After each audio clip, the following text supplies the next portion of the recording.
대한민국 국민 여러분, 그리고 박성재 장관께 묻습니다. 대통령 부인이 주가 조작을 했어요. 주가 조작 범죄입니까? 아닙니까?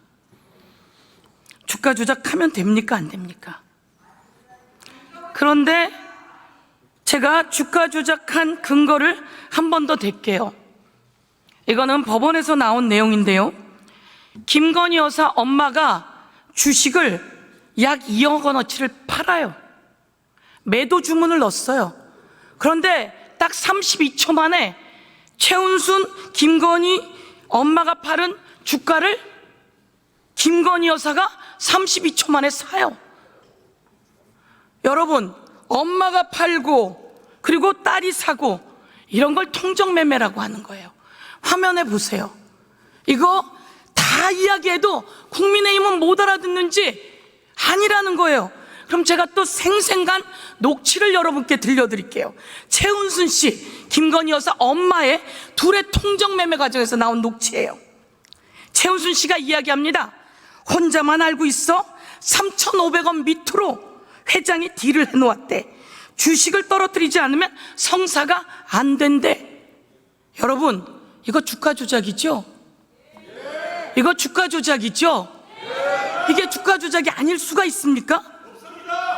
그리고 검찰 종합의견서에 최은순, 김건희 두 모녀는 23억을 벌었다 이렇게 나왔어요. 통정매매하고 내 거 다 팔아, 싹 다 팔아, 지금 팔아. 그리고 돈을 왕창 얻었어요. 9억인가 벌었어요. 엄마는 9억 벌고 딸은 23억 벌었어요. 이거 주가 조작 맞습니까? 그런데 이거 주가 조작입니까? 아닙니까? 구체적인 사실관계는 현재 수사와 재판 중에 있으므로 그 수사와 재판 결과를 지켜보는 게 좋겠습니다. 맞습니다. 말하기 어려우시죠? 왜냐하면 주가 조작이 뻔하니까. 자, 그 다음에 또 질문을 할게요. 그러면 디올백 관련해서도 그렇고 검찰이 김건희 여사를 부르지를 못해요. 쳐다도 못 봐요. 그러다가 불렀어요. 그것도 김건희 여사가 원하는 곳으로. 그리고 거기에 핸드폰도 반납하고 나를 수사해라 이렇게 이야기했어요. 우리 법무부 장관님, 검사 오래 하셨을 텐데 그런 수사해 본 적 있어요?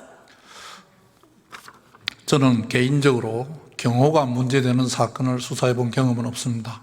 하지만 경호와 보안, 비공개라는 점이 문제가 됐을 때에 그 수사 방법과 절차는 그 수사 준칙과 형사 공보에 관한 규정 등을 따라서 원칙대로 협의해서 하는 것으로 알고 있으며, 예, 그러긴 해도 핸드폰까지 반납하고 가서 조사했다. 자존심 상하죠? 검사가 가서 조사하고 수사하러 가면서 핸드폰을 내놓으라 그랬다. 그러면서 이 핸드폰은 원격 장치로 폭발할 수가 있어서 그래라고 하는 그 변호사 얘기를 들으면서 자존심 상했어요? 자존심 상하죠? 그 부분이 경호 문제라면 제가 언급하기에 적절하지 않은 것으로 생각합니다.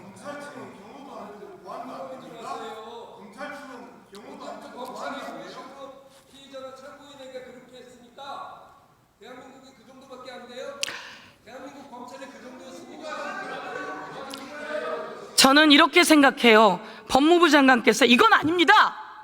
어떻게 검사를 불러다가 핸드폰을 반납하라 그러고 조사를 받습니까? 아무리 대통령 부인이라도 그래서는 안 됩니다 라고 해주셔야 법무부 장관답다고 생각하고요. 그래야 검사들이 제대로 수사할 수 있다고 생각합니다. 어떻게 생각하세요? 그럼 대통령 부인이라고 해서 생긴 문제가 아니고 누구든지 경호가 필요한 사람과 관련된 부분에 경호 문제라면 그 경호와 관련돼서 하는 일이 저희가 통상적으로 하는 일과 조금 다르기 때문에 그런 일이 벌어졌다고 생각을 합니다. 저는 국민 개인적으로 여러분, 대한민국의 법무부 장관이 자기의 검사들이 가서 핸드폰 반납하고 조사했다는 그 치욕스러운 아마 역사에 남는 날을 저렇게 이야기하시는 것에 대해서 저는 안타깝게 생각하는데요. 검사들도 보고 판단하실 겁니다. 그리고 그런 말 하는 법무부 장관은 얼마나 속이 타시겠습니까? 그런데 이 김건희 여사가 문제예요. 주가 조작, 디올백, 전당대회 개입, 그리고 이번엔 총선 개입까지. 총선에 개입하면서 김영선 의원에게 다른 곳으로 출마하라고 얘기를 하고 거기 대통령이 가서 공약으로 지역 공약을 마련하겠다고 이야기했어요. 이건 대통령의 관건 선거에 대통령 부인이 사적으로 낀 국정농단이다, 이렇게 보는데 어떻게 생각하십니까? 제가 아직 구체적 사실관계가 확정되지 않은 상태에서 법무부 장관으로서 어떤 법적인 견해를 말씀드리는 적절하지 않은 것 같고, 나중에 구체적인 사실관계가 밝혀지면 거기에 따라서 뭐 수사가 필요하면 수사가 진행될 것이고, 그렇지 않으면 또 뭐 수사 필요하지 않은 상황이라면 뭐 저희들이 굳이 나서고 그러지는 않을 것이라고 생각합니다. 전부 다 나온 사안인데 그렇게 회피하시면 안 된다, 이렇게 제가 지적하고요. 탄핵검사 김영철과 장시호가 사적인 관계를 맺고 있다는 건 알고 계시죠? 의원님께서 주장하시는 내용은 알고 있습니다. 김영철과 장시호가 사적인 관계가 있다는 것을 제가 오늘 여러분께 충격적으로 공개하도록 하겠습니다. 화면 띄워봐 주세요. 김영철이라고 하는 검사입니다. 장시호라고 하는 피의자하고 통화합니다. 오빠 연락처 좀 달래서. 그랬더니 김영철이 오케이 그럽니다. 국민 여러분, 검사하고 피의자가 장시호하고 김영철이 저런 사적인 대화를 나눴어요. 또 그 다음 넘겨봐 주세요. 오빠 통화 부탁해. 그랬더니 미안, 통화 가능? 저러고 둘이 또 공유 숙박시설에 갔다고 합니다. 아니라고 했는데 문자가 나왔어요. 그래서 할 말이 없어요. 여러분, 이런 검사 탄핵해야 되는 거 아닙니까? 내려주세요. 이거에 대해서 듣고 우리 법무부 장관은 어떤 생각을 갖고 있습니까? 당사자 한쪽에서 일방적으로 보낸 문자 메시지 속에 오빠라는 호칭이 들었다는 이유만으로 탄핵 내지는 감찰에 착수할 만한 비위가 있다고 말할 수 있는지는 개인적으로 조금 의문이 있습니다. 거기에 장시호만 오빠 했어요? 김영철은 오케이 안 했어요?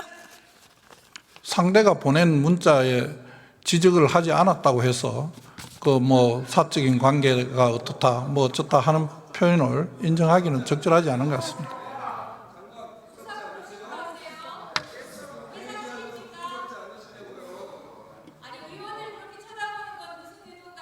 장관님, 여길 보세요.